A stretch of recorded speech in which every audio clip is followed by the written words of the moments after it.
Hello, I'm Neil deGrasse Tyson, your host for Nova Science Now. We all know that Earth is brimming with life. All kinds of life, as it has been for most of the past 600 million years. But every now and then, something happens. Earth becomes a very unfriendly place, and most life can't survive. It's called mass extinction. We know it's happened over and over again in the deep past, but we don't always know why.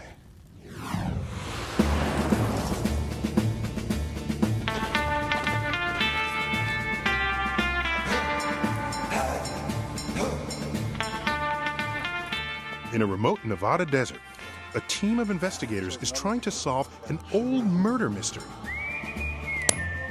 So yeah, this looks good. And I mean old. The victims were knocked off about 250 million years ago in an ancient mass extinction.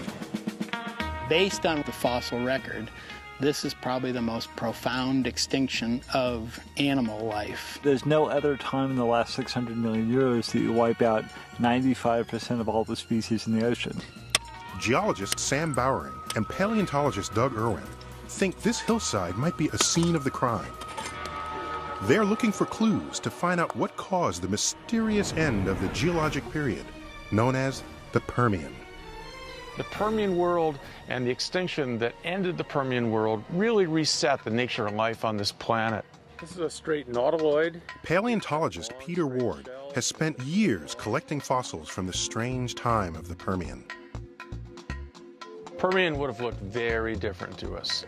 Let's say we go back there. We look around, no flowers, no flowering plants. There's not even dinosaurs. This is before dinosaurs. There probably wasn't a single animal on the planet with fur. True mammals hadn't evolved yet, but their ancestors were there. Animals like this Lemursaurus. This is a mammal-like reptile, probably small dog size. This animal is a carnivore. It really has a dog-like appearance. We can see this great big piercing tooth. Clearly making him a predator. Yeah, but this entire group dies out in the extinction itself.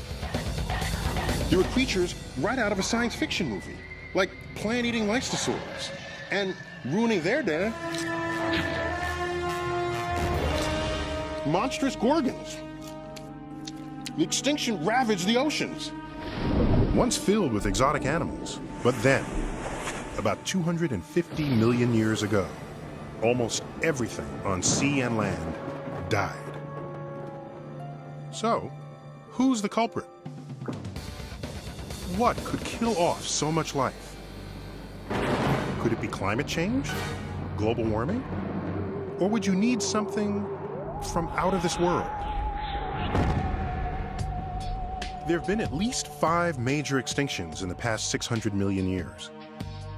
Most of us have heard of one at the close of the Cretaceous, ending the reign of the dinosaurs. That happened about 65 million years ago, when an asteroid the size of Mount Everest slammed into our planet, leaving a giant crater near what is now Mexico. So we know the dinosaurs were knocked off by a giant rock that fell from the sky. And we also know that these rocks hit Earth from time to time.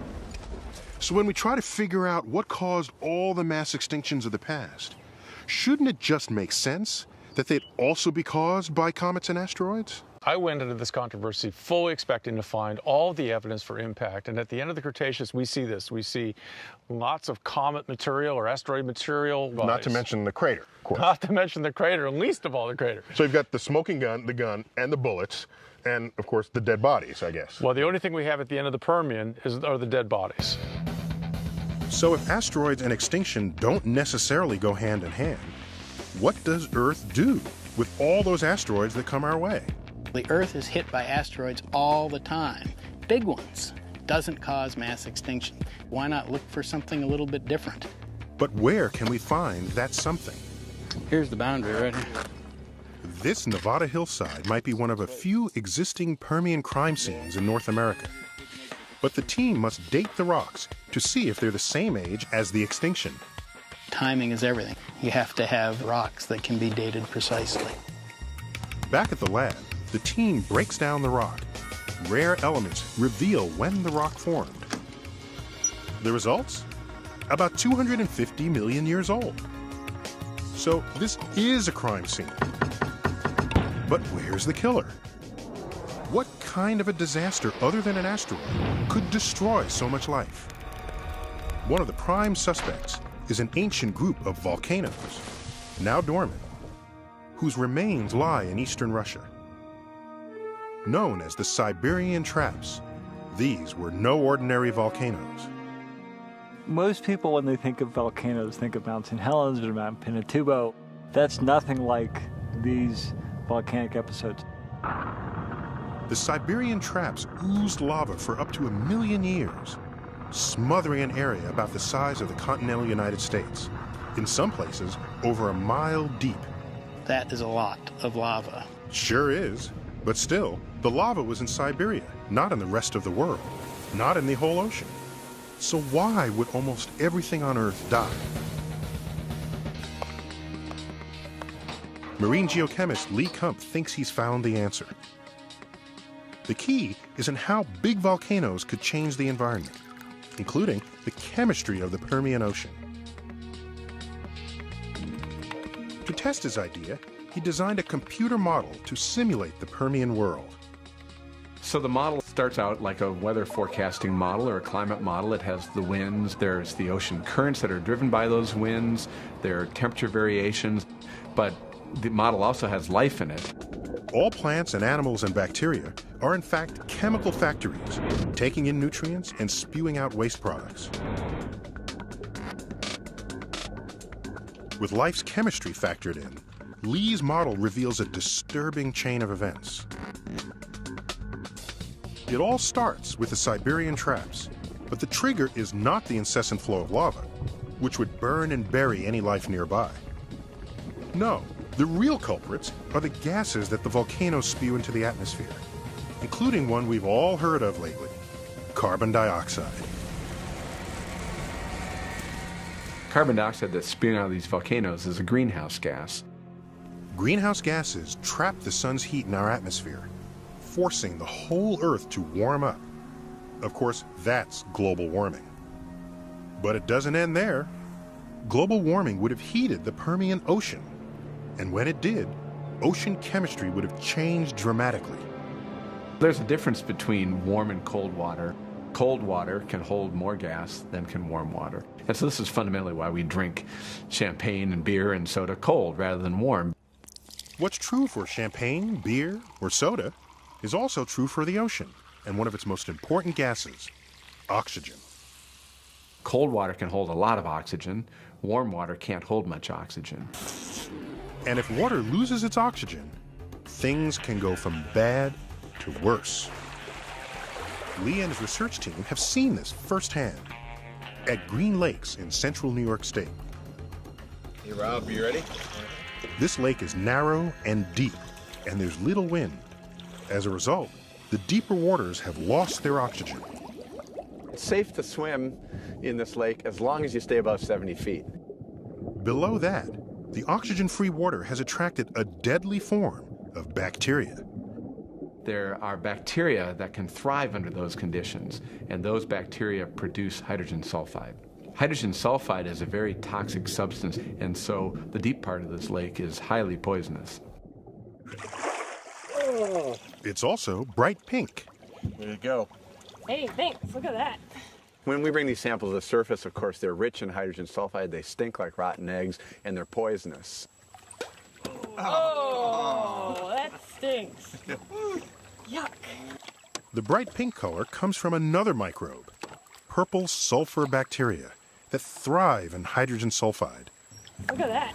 Bacteria like these can leave chemical traces in ancient rocks. In fact, such traces have been found in some rocks dating to the Permian extinction. For Lee, it's a sign that the Permian Ocean might have resembled this poisonous lake. This lake is a microcosm of what we think the ocean was like in the late Permian. According to Lee's computer model, over time, the oceans would have become so full of hydrogen sulfide that in some spots, the deadly gas would have bubbled right out into the atmosphere, killing millions of creatures, not only in the sea, but also on land. The deadly microbes under suspicion aren't rare. They thrive wherever there's water and no oxygen, as Peter Ward showed me on an ordinary beach at low tide. Even here, we're on a beach in Seattle, we only have to go down about 2 inches to see sort of the next step in what we think is this extinction mechanism. There, smell that. Oh, yeah, it smells like rotten eggs. Rotten eggs. Yeah, This is yeah. hydrogen sulfide from bacteria in the sediment. So let's just take those bacteria, put them in the ocean, and have untold tons of them. Have it run amok. Everywhere. The oceans are bacterial filled, and they're producing that same nasty rotten egg smell, but in sufficient quantity, not just to kill stuff in the water, but enough goes in the atmosphere to kill land life. So it burps up this noxious gas. Big bubbles come out of the oceans, and it will kill off animals and plants. And so an extinction that began in the ocean works its way to the land. Exactly. It's horrible. So it starts with volcanoes spewing carbon dioxide. Next step, global warming. The oceans heat up and lose their oxygen. Nasty bacteria take over, burping out lots of poisonous gas. End result, mass extinction. Peter Ward is convinced this was the scenario, not just for the Permian, but for most of the other big extinction events too. What really looks like a universal way that this has happened is this global warming leading to this terrible gas chamber atmosphere, killing off life in the ocean and land. It's not so much stuff from space that gets you, it's your own planet.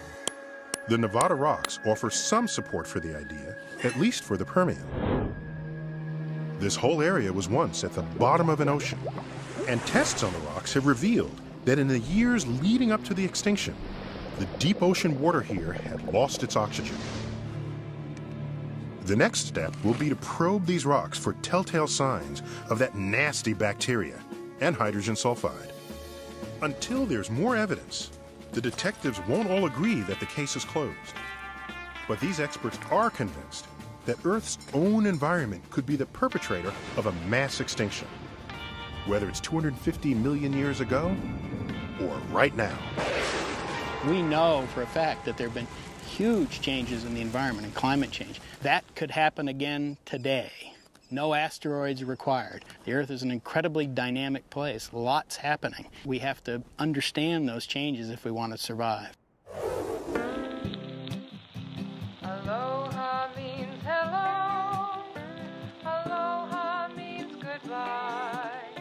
I came to say hello, but it's time to say goodbye.